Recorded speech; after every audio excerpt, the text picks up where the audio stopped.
Hey everybody, Matt here with another knucklebone tutorial for you. This time I want to cover not an individual move, but it's actually a kind of a combo, a series of moves that I have started to just really love doing with the new mini and micro knucklebones.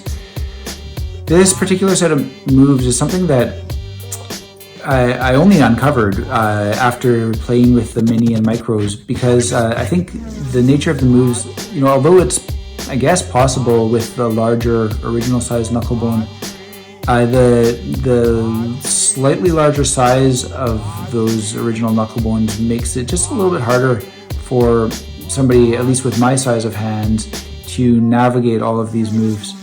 So I'm just kind of doing it in repeat right now. And you can get the idea for what I'm doing.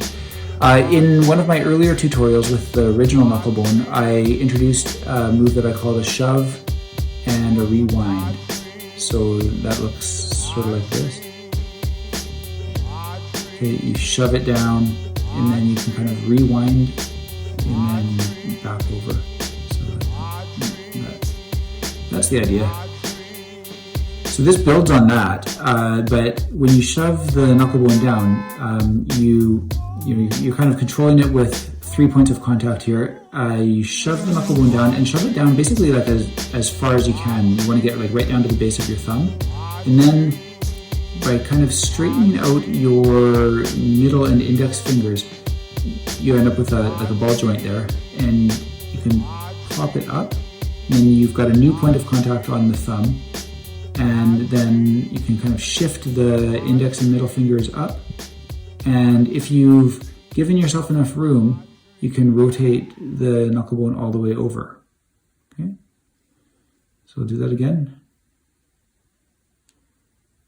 And you see there I'm curling the middle finger back, and you can go all the way around.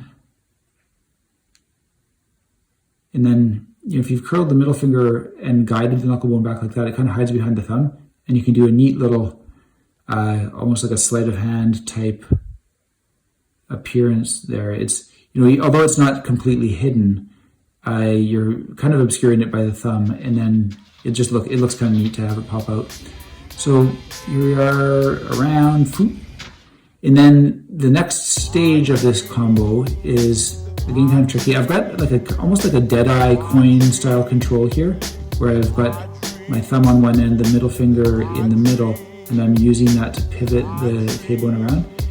So in this case, I'm pivoting it right around, and I'm clearing the space in between my middle and index finger. And you can kind of involve the index finger to the extent that you need to, in order to keep the control, keep the balance, and like slightly reposition the fingers. And I find like sometimes with the mini K-bone, it'll get caught in between, like in the webbing in between my fingers. And if that's the case, it breaks the flow, but you can get out of that by doing that little thrusting appearance motion, and then try it again. There it is. So bringing that back up to full speed, you can kind of thrust down. There you have it. Hope that helps. And this is a tricky combo. This is not for first day with the knucklebone.